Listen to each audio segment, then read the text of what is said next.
Republican party of India का विगत 3 महीनों में करीब 20,000 लोगों ने सदस्यता ली है, जिसमें सैकड़ों लोगों ने पार्टी की जिम्मेदारी लेकर के पद लेकर के काम कर रहे हैं। और रिपब्लिकन पार्टी ऑफ इंडिया बहुत तेज़ी से उत्तर प्रदेश में बढ़ रही है, समाज के सभी वर्गों को साथ लेकर चल रही है। आने वाले 29 तारीख को माननीय रामदास अठावले जी, केंद्रीय मंत्री, भारत सरकार, राष्ट्रीय अध्यक्ष रिपब्लिकन पार्टी ऑफ इंडिया के, लखनऊ आ रहे हैं, जिसमें प्रदेश पदाधिकारियों की समीक्षा बैठक होगी।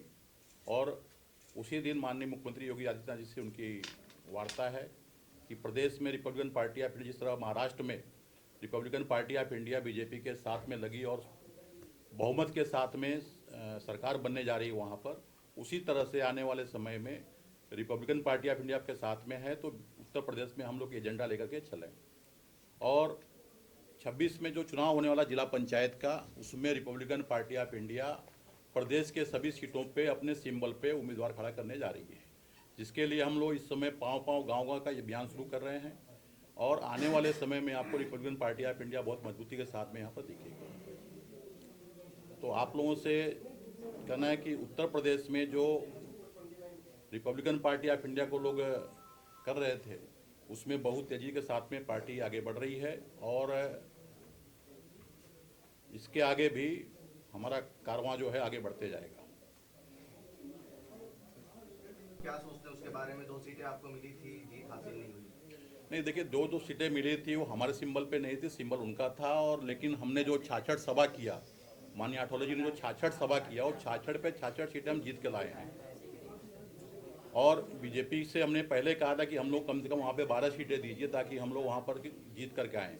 भारतीय जनता पार्टी के अंदरूनी कुछ उनकी जो बाकी सहयोगी दल थे, उसमें उनकी बातें नहीं हो पाई, लेकिन हमने हमारा जो फर्ज था, हमने जो एक सहयोगी की भूमिका हमारी थी, हमने बहुत मजबूती के साथ में वहाँ पे मेहनत करके उस सीट को जिताने का काम किया है। और इसलिए आज उसकी देन है कि आज बाबा साहब को मानने वाला जो वर्ग वहाँ पर है, उन्होंने पूरी ताकत लगा करके रिपब्लिकन भारतीय जनता पार्टी को जिताने का काम किया है। और इसीलिए आज बहुमत के साथ में जिस 4 महीना पहले जो भारतीय जनता पार्टी की सरकार नहीं बन रही थी, वो रिपब्लिकन पार्टी ऑफ इंडिया की मेहनत से वो सरकार आज बहुमत साथ में बनने जा रही है। मल्लिकार्जुन खड़गे कह रहे हैं कि ईवीएम हटा के बैलेट पेपर पे चुनाव होना चाहिए। महाराष्ट्र में पूरी तरीके से धांधली, क्या करेंगे? नहीं तो उनके जो सीटें जहाँ पे सरकार उनकी नहीं बन पा रही है, सीटें हार रहे हैं, तो उनके बारे में वो कह रहे हैं, लेकिन जहाँ जीत रहे हैं उसके बारे में कुछ कह ही नहीं रहे हैं। तो मतभेद तो उनके पास खुद है ना। आप जहाँ जीतोगे वहाँ पे कुछ नहीं कहोगे, और जहाँ हारोगे वहाँ पे आप आरोप करोगे, तो कोई मतलब नहीं चीज़ों का। महाराष्ट्र में जीत के बाद भी अभी मुख्यमंत्री का लिए लड़ाई चल रही है, खींचातानी चल रही है।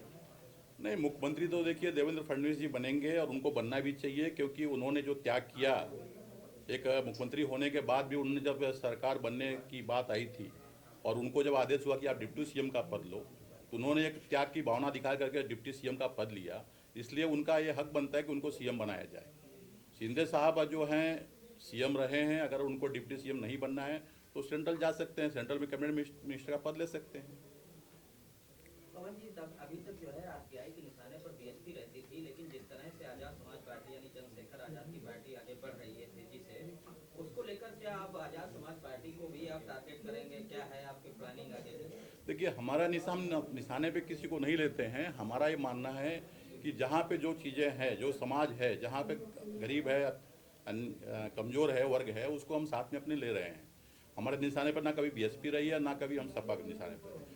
हम अपनी पार्टी को मजबूत कर रहे हैं। हम समाज के सभी वर्गों को, हमारे पार्टी में दलित समाज के भी लोग हैं, वैश्य समाज के भी लोग हैं, क्षत्रिय समाज के लोग हैं, ब्राह्मण समाज के भी लोग हैं। हम एक पार्टी को हमारे मजबूत करने का काम कर रहे हैं, और जहां अन्याय हो रहा है वो हम लड़ने का काम कर रहे हैं। जैसे अब ये देवरिया में एक दलित बस्ती पे अत्याचार किया था पुलिस ने, हमने एसपी से बात करके उस प्रभारी को वहाँ से सस्पेंड करवाया।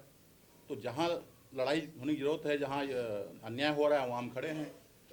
करहल में जो दलित तो उसकी वोट डालने बीजेपी कह दिया, और उसका आरोप है कि उसको मार दिया गया, हत्या कर दी। हमने उसके जांच की मांग की है कि उसमें सही क्या है, उसको जांच की जाए। सिर्फ आरोप करने से नहीं है, उस जांच की जाए, जांच में जो सही है उसको उस पर कार्रवाई की जाए। देखिए, अपराधी किसी पार्टी का हो, किसी वर्ग का हो, वो अपराधी है। हमारा साफ मानना चीज़ों को।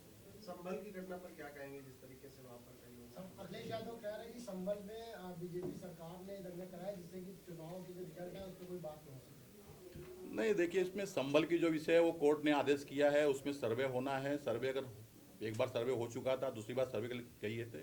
दोनों पार्टियों ने मिल करके आपस में बैठ कर सर्वे पूरा होना चाहिए था। सर्वे में जो रिपोर्ट जाती है वो लड़ाई कानूनी लड़ाई है, उसको जमीन पर लाने कोई मतलब नहीं है। और वहाँ के जो सांसद हैं उन्होंने जो उसको आगे आकर के नमाज के शुक्रवार के दिन आगे आके जो लोगों को भड़काया, उसकी वजह से वो उपद्रव वहाँ पे हुआ है। रिपब्लिकन पार्टी की 2027 में क्या कुछ भूमिका रहेगी? हम जो है 2026 में पहले हम अपनी टीम को मजबूत करके जिला पंचायत चुनाव लड़ने जा रहे हैं पूरे प्रदेश में, हम सभी सीटों पर। और रिपब्लिकन पार्टी ऑफ इंडिया का जो 2 राज्यों में सिंबल है, हमारा गन्ना लिया हुआ किसान, वो हम उत्तर प्रदेश में वो सिंबल ले रहे हैं। और उसी सिंबल पे हम अपने पूरे प्रदेश के जितनी 3200 सीटें हैं सब लड़ाएंगे और हम गाँव-गाँव तक पहुँचने का काम करने जा रहे हैं। धन्यवाद।